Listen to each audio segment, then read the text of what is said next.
Sir మాకంటే ముందు ప్రభుత్వాలు చేయలేదని నేను అనట్లేదు సార్, వాళ్ళు చేసేది వాళ్ళు చేసారు. నేను ప్రస్తావన చేసింది ఏంటంటే దేవరకొండ నియోజకవర్గంలో మండలం నుంచి జిల్లాకు డబుల్ రోడ్ లేదు అన్నారు, అది చెప్పినా సార్. మండలం నుంచి జిల్లాకు సంబంధించి నేను చెప్పినా సార్, ఆ 8 మండలాల సంగతి నేను చెప్పినాను సార్. అట్లనే సార్ ట్రిపుల్ ఆర్ విషయంలో 2017లో ప్రాజెక్ట్ ఆగిపోయింది అన్నారు సార్. ప్రాజెక్ట్ ఆగిపోయింది, మీరు పట్టించుకోలేదు, మీరు కేంద్రంలో అడగలేదు అన్న మాట మాట్లాడినారు సార్. సార్ యాక్చువల్గా ట్రిపుల్ ఆర్ ప్రాజెక్టుకి సృష్టికర్త, దాని అంకురార్పణ, దాని ఆలోచన చేసిందే కేసీఆర్ గారు సార్. అప్పుడు తుమ్మల గారు కూడా దాని విషయంలో కేసీఆర్ గారితో పాటు ఢిల్లీకి పోయినారు సార్ చాలాసార్లు.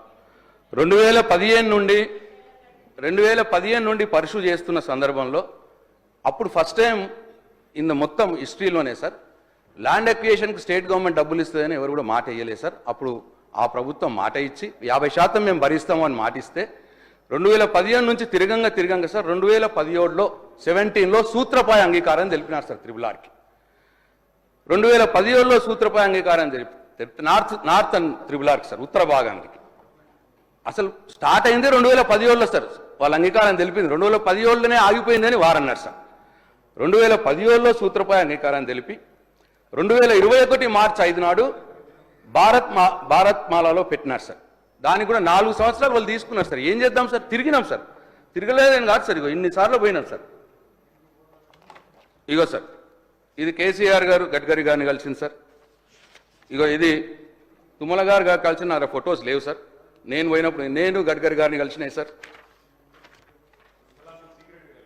అట్లనే కేసీఆర్ గారు నేను కలిపి గడ్కరీ గారిని కలిసినాం సార్.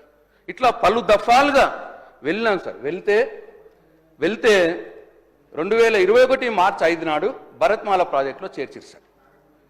తర్వాత మళ్ళీ పరిశు చేస్తే 2021 డిసెంబర్ 6 నాడు అలైన్మెంట్ అప్రూవల్ చేసినారు సార్. మేము 2018లోనే అలైన్మెంట్ పంపించినాం సార్. 2021 డిసెంబర్ 6 నాడు అలైన్మెంట్ అప్రూవల్ చేసినారు సార్. అంటే ఇది స్టార్ట్ అయిందే 2015 నుంచి సార్. 2017లో సూత్రపాయ అంగీకారం, 2021లో భరత్మాలలో చేర్చినారు, 2021 డిసెంబర్లో అలైన్మెంట్ అప్రూవల్ ఇచ్చినారు. అంతా మేము ఉన్నప్పుడే జరిగినాయి సార్ మొత్తం. అయితే తర్వాత ఏమైంది సార్, వాళ్ళు పేచీ పెట్టారు. మీరు ల్యాండ్ 50% ఇస్తామన్నారు కదా, 4000 కోట్లు అయితే ల్యాండ్కు 2000 కోట్లు డిపాజిట్ చేయరు అన్నారు.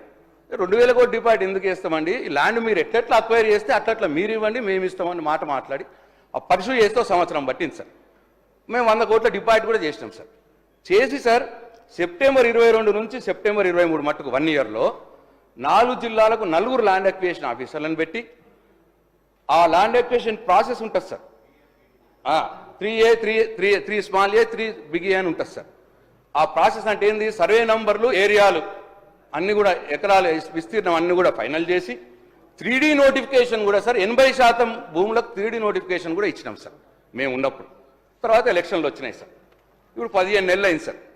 15 నెలల్లో ఇప్పటికి సార్ 1 ఎకరం కూడా భూసేకరణ జరగలేదు సార్. ఒక్క రైతుకు 1 రూపాయి కూడా ఇవ్వలేదు సార్ ఇప్పటికి, ఈ రోజు మట్టికి సార్. అట్లనే ఏమైంది, మధ్యలో వాళ్ళు టెండర్ పిలిచినారు సార్. టెండర్ పిలిచిన రోజు ఎప్పుడు డిసెంబర్ 28 నాడు టెండర్ పిలిచినారు. 45 రోజులు టైం ఇచ్చి ఫిబ్రవరి 17 ఓపెన్ అవుతుంది టెండర్. డిసెంబర్ 28 నాడు మంత్రి గారు ప్రెస్ మీట్ పెట్టి మేము ఫిబ్రవరిలో ట్రిపుల్ ఆర్ వర్క్స్ స్టార్ట్ చేస్తున్నాము అని ప్రెస్ మీట్ పెట్టారు సార్. ఇప్పటికీ సార్ టెండరే ఓపెన్ కాలేదు సార్. టెండర్ కూడా పోస్ట్పోన్ చేసిరు సార్, మళ్ళీ 2వ సారి పోస్ట్పోన్ చేసిరు సార్ ఇప్పుడు టెండర్. అయితే ఇంకా గమ్మత్ ఏం తెలుసా సార్, దీనికి NH నెంబర్ రాలేదు సార్. ఇంకా NH నెంబర్ రాకపోతే ల్యాండ్ అక్విజిషన్ NH యాక్ట్ ప్రకారం చేయాలి సార్. NH నెంబరే రాకపోతే NH యాక్ట్ అప్లికబుల్ కాదు, ల్యాండ్ అక్విజిషనే కాదు. అట్లనే సార్ ఇంకోటి ఎన్వైరన్మెంట్ క్లియరెన్స్ లేదు సార్. దీనికి ఎన్వైరన్మెంట్ క్లియరెన్స్ లేకపోతే పనులే స్టార్ట్ కావు. అంటే ఇప్పుడు టెండర్ కావడానికి వీల్లేదు, పనులు స్టార్ట్ కావడానికి వీల్లేదు. ఈ 15 నెలల్లో మరి ఏం చేసిర్రో మరి తమరి ద్వారా వారి సమాధానంలో చెప్పాలని చెప్పి నేను కోరుతా ఉన్నాను. సౌత్ రీజనల్ రింగ్ రోడ్ కూడా సార్ మేమున్నప్పుడే ఇన్ ప్రిన్సిపల్ వాళ్ళు అగ్రి అయినారు.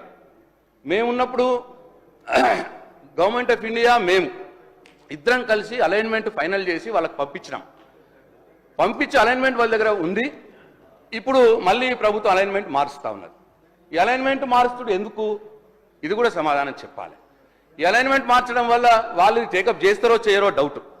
ఒకవేళ వాళ్ళు టేకప్ చేయకపోతే, ఎన్హెచ్ వాళ్ళు చేయకపోతే ఈ ప్రభుత్వం మీద, ప్రజల మీద 15,000 కోట్ల భారం పడబోతున్నది అని చెప్పి నేను తమరి ద్వారా గౌరవ సభ్యులకు, ప్రజలకు మనవి చేస్తా ఉన్నాను అధ్యక్ష. ఇకపోతే ఈ గౌరవ మంత్రి గారు నిన్న అన్నారు, ఈ హ్యామ్ ద్వారా మేము రోడ్డు డెవలప్ చేస్తాం. వాళ్ళు అన్నది ఏంటంటే 17,000 కిలోమీటర్లు బడ్జెట్ బుక్లో పెట్టినారు.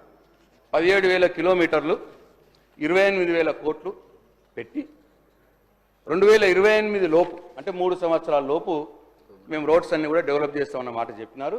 వి వెల్కమ్, సంతోషం.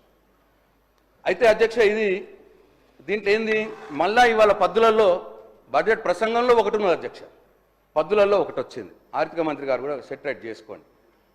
బడ్జెట్ ప్రసంగంలోనేమో 17,000 కిలోమీటర్లు 28,000 కోట్లని ఆర్ఎండ్బి దాంట్లో ఇచ్చినారు. మళ్ళీ ఇవాళ ఆర్ఎండ్బి పద్దులనేమో 12,000 కిలోమీటర్లని ఇచ్చినారు. సరే, లేటెస్ట్ టేక్ 12,000 కిలోమీటర్లు. ఇప్పుడు ఈ హామ్ మోడల్లో ఏమున్నది అధ్యక్ష, వాళ్ళు చెప్పింది ఏంటంటే 40% స్టేట్ బడ్జెట్ నుంచి ఇస్తాము, 60% ప్రైవేట్ ఇన్వెస్ట్మెంట్స్ అన్నారు. అధ్యక్ష, ఈ ప్రైవేట్ ఇన్వెస్ట్మెంట్ అంటే బ్యాంకరా, లేదు పెట్టుబడిదారా, లేదు కాంట్రాక్టరే పైసలు పెడతారా? ఇది క్లారిఫై చేయాలి మంత్రి గారు వారి సమాధానంలో. అయితే ఈ 40% ఇప్పుడు 12,000 కిలోమీటర్లకు అధ్యక్ష 19,720 కోట్లు అయితే సుమారుగా. 40% అంటే 7,904 కోట్లు వీళ్ళు బడ్జెట్ నుంచి ఇవ్వాలి. దీన్ని వీళ్ళు ఏమన్నారు, మొదటి దఫా 4,600 కిలోమీటర్లు, రెండో సంవత్సరం 4,600 కిలోమీటర్లు, మూడో సంవత్సరం 2,800 కిలోమీటర్లు. అంటే మొదటి సంవత్సరం 4,600 కిలోమీటర్లకు వీళ్ళు బడ్జెట్లో పెట్టవలసిన డబ్బు 3,029 కోట్లు. వీళ్ళ హామ్ మోడల్లో చేయాలనుకున్నది 3,029 కోట్లు పెట్టాల్సింది వీళ్ళు కేవలం ఈ బడ్జెట్లో 500 కోట్లు మాత్రమే పెట్టినారు అధ్యక్ష. మొదటి సంవత్సరమే మీరు హామ్ మోడల్లో డెవలప్ చేస్తా అనుకున్న దాంట్లో మొదటి సంవత్సరమే మీరు 40% బడ్జెట్ నుంచి పెట్టే దాంట్లో మీరు 3,029 కోట్లు పెట్టేది 500 కోట్లే పెట్టి 2,529 షాట్ చేస్తే, మరి మొదటి సంవత్సరమే కేటాయింపులు లేకపోతే మీరు అనుకున్న టార్గెట్ ఎట్లా ముందటికి పోతారు? మరి ఇది ఎవరి కోసం? ఇది మీరు చెప్పేది ఎట్లా నమ్మాలి? ఇవన్నీ కూడా ప్రశ్నలు వస్తాయి అధ్యక్ష.